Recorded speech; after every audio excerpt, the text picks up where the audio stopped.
Hello అండి, నమస్తే. అందరూ ఎలా ఉన్నారు? బాగున్నారా?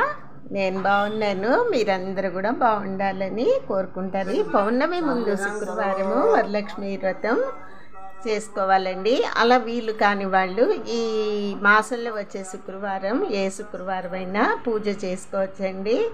నేను మా అమ్మాయి కలిసి చేసుకున్నాం ఈ సంవత్సరము. అమ్మవారు అలంకారం చేసేదానికన్నా పూజ అయిన తర్వాత చూస్తే చాలా బాగున్నారండి. అసలు సాక్షాత్ అమ్మవారే వచ్చి అక్కడ కూర్చున్నారనే మాకు మనసుకి అలా తృప్తి చెందామండి. మా వారు పూజ చేయించారు, అమ్మాయి నేను కలిసి చేసుకున్నాము. వాయినాలు కూడా ఇచ్చానండి ముత్తైదులకి.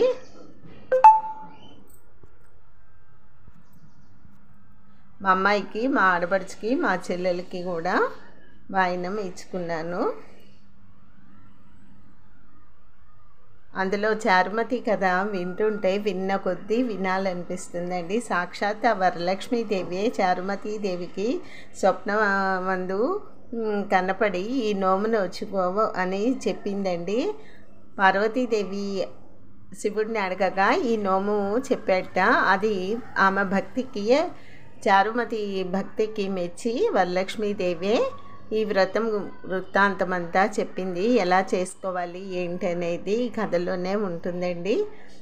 ఇట్లా ముగ్గురు ముత్తైదులకి పసుపు కుంకుమ పెట్టుకున్నాను. మా అమ్మాయికి, ఆడపడుచుకి, మా చెల్లెలకి పెట్టుకున్నానండి.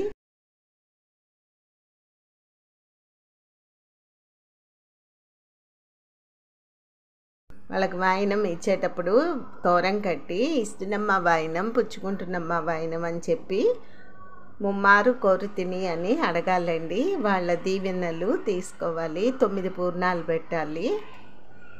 పసుపు కుంకుమ, చీర, జాకెట్టు, పండు, శనగలు అన్నీ కూడా వాయినం రూపంలో ఇవ్వాలండి. వాయినంగా ఫస్ట్ అమ్మవారికి ఇచ్చినాక వీళ్ళకి ఇవ్వాలండి.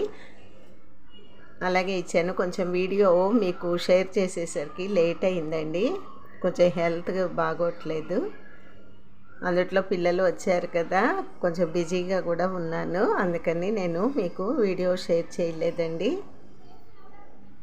మా అమ్మవారిని మీరు కూడా చూస్తారని ఈ వీడియో మీకు షేర్ చేస్తున్నాను.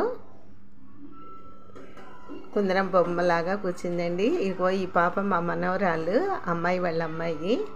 అది కూడా మనం ఏది చేస్తే వాళ్ళు కూడా, పిల్లలు అది చూసి నేర్చుకొని వాళ్ళు కూడా చెయ్యాలని అని అనుకుంటారండి. ఇది వాటర్ పోస్తోంది. వాళ్ళందరికీ వడ్డం చేస్తాననే వాటర్ పోయమన్నాం, వాటర్ పోస్తోంది.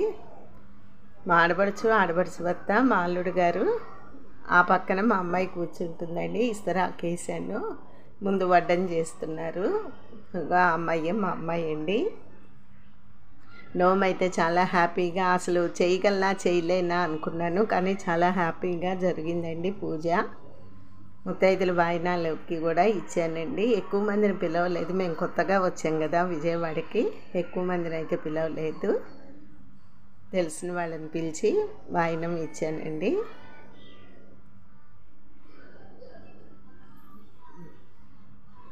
పూజ అయితే చాలా హ్యాపీగా జరిగింది. ఆ అమ్మవారి కరుణా కటాక్షాలు మనందరి యందు ఉండాలని కోరుకుంటున్నానండి.